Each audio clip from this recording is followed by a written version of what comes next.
Hey YouTube, back again with a quick update. Didn't get much done yesterday. Let me show you real quick what I did yesterday before I show you what I did today. Yesterday I basically worked on trying to remove the alternator, the AC pump, disconnected this wiring harness here, as well as this wiring harness over here. So about the only thing I think I have left connecting the engine to anything would be the power steering lines going to the steering box, and the fuel lines and the coolant lines, just because they go to the heater core. I think there's one other electrical line. It's just a one-wire deal going to the oil pressure sensor down over there by the oil filter on the passenger side. Let me give you a quick update on what I'm thinking I'm going to do with this engine. There's a company called Experimental Engineering out of Washington that takes the throttle body manifold off of a WD21, which is out of the two-door model Pathfinders from the 80s. He's taking that and he's adapting the throttle body area where the throttle body mounts and putting an adapter on there so you can run a two-barrel carburetor like a Holley or Demon or any of those standard two-barrel Holley or two-barrel carburetors. I want that manifold. The manifold's like $200 or something like that. The reason I do is that I'm giving some serious contemplation to running this off propane. Propane only, not a propane conversion or like a flex fuel type thing. Propane strictly 100%. I plan on going through a company called Got Propane. I'll put the link down in the description to them. A lot of what they do is for like rock crawling and stuff like that, because this is going to be an off-road beast, rock crawler, whatever. I need to be able to put this thing at some pretty extreme inclines, upside down, whatever, and not have to worry about fuel rolling out of it and, you know, it catching fire due to fuel stuff, as well as, you know, if I'm on a steep climb, I don't want this thing shutting off on me because the fuel is sloshing around in the bowls of the carburetor. The only issue that I'm having right now, and this is going to be the deciding factor on whether or not I do that, for me to do that, I need to remove this electronic ignition system that's on here, because this is controlled by the ECU. The plan is, if I go propane, I won't have any of this garbage all over the engine. I can get rid of all of it. Okay, outside of the mechanical aspect of it, I don't need any of it. So that's why I want to do that. You know, because I can save all the wiring harnesses and I can hook up the fuel injection. The fuel injection will be great. But when you're dealing with an off-road toy of any sort or any off-road vehicle that you're trying to use seriously off-road, simplicity is better. When something goes wrong, you want very minimal parts that you might have to replace, repair, whatever. A propane system is going to be about as minimalist as possible, while still allowing me to be able to climb, you know, do any kind of steep inclines or, you know, off-camber type stuff, whatever, and not have to worry about, like I said, stalling or stumbling and stuff like that. So there's very little to that type of system. It's real similar to like a carbureted system as far as simplicity is concerned. The issue is there's a VG30S that I guess was made for Saudi Pathfinders or some sort of a Saudi Nissan vehicle.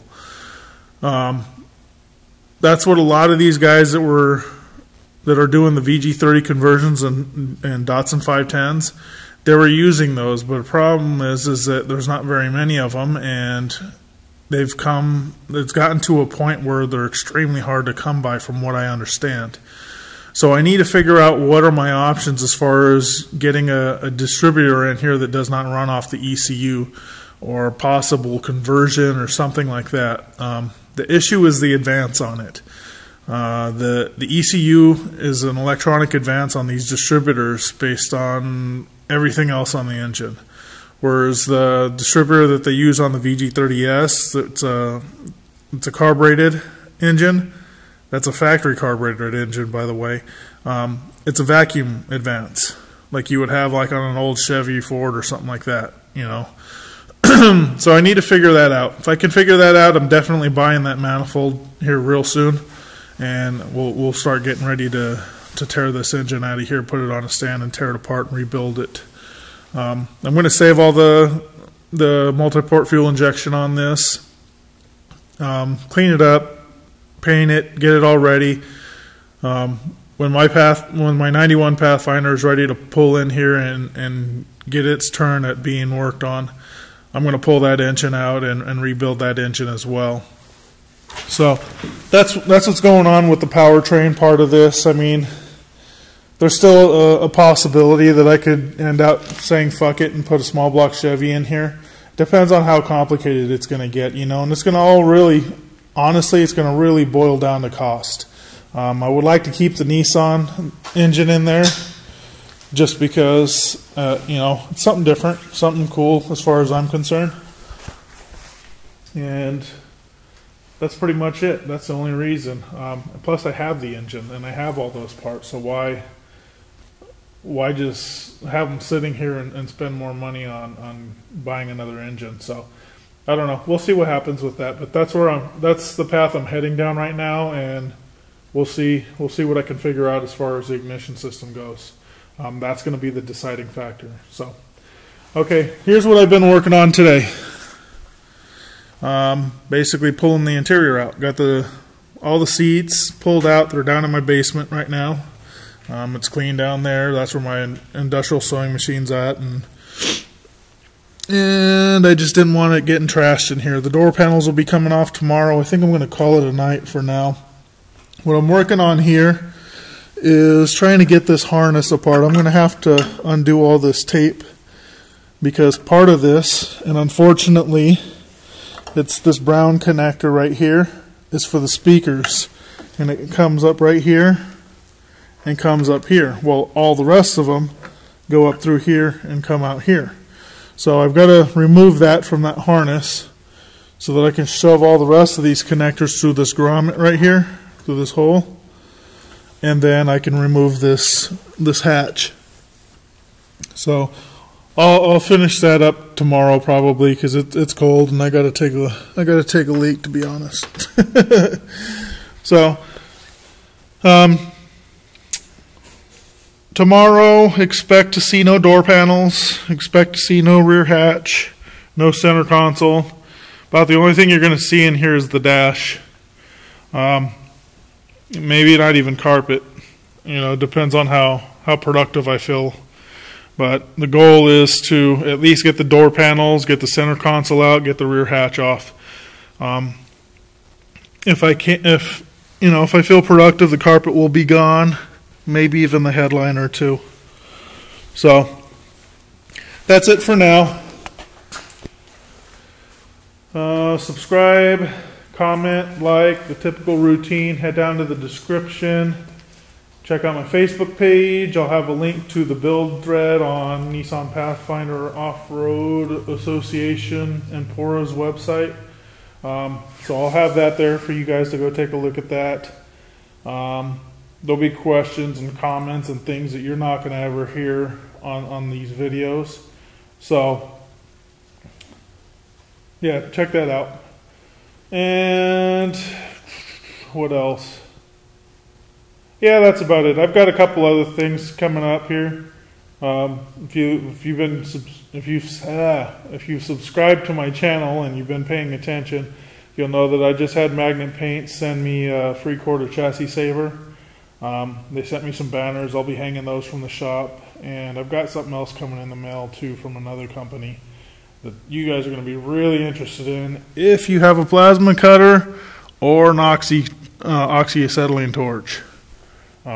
Awesome little tool. I'll be doing a full review on it, and I honestly plan on trying to make something that would normally require a plasma table. We'll see. we'll see how it goes. So subscribe, comment, like, and yeah, you'll see what's going on in here in the near future. All right, I haven't forgot about finishing this.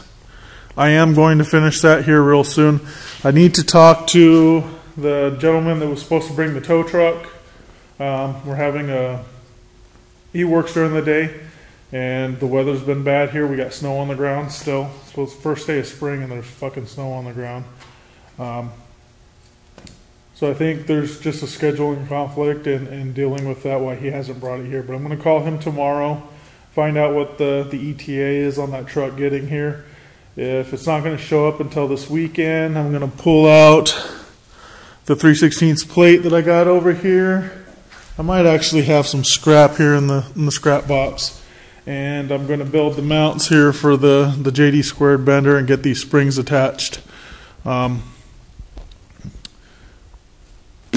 I'm probably going to, rather than making a big, I don't know, we'll see. I got to order some metal. I do want to do the test bends that I've been promising that I'm going to do.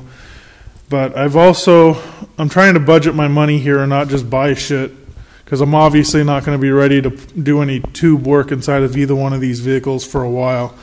So I don't want to just go spend the money on tubing if I'm not using it.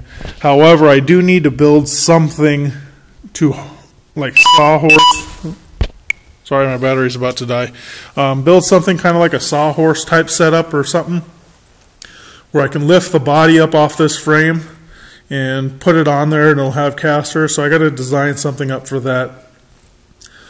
So that's kind of the hold up with me ordering some tubing here to do a test bend, because I need to order that metal as well. But that's all kind of riding on that customer with the tow truck and when he's going to get that here and when he's going to actually give me my money to start working on it. So anyway, subscribe, comment, like, and I will talk to you guys later.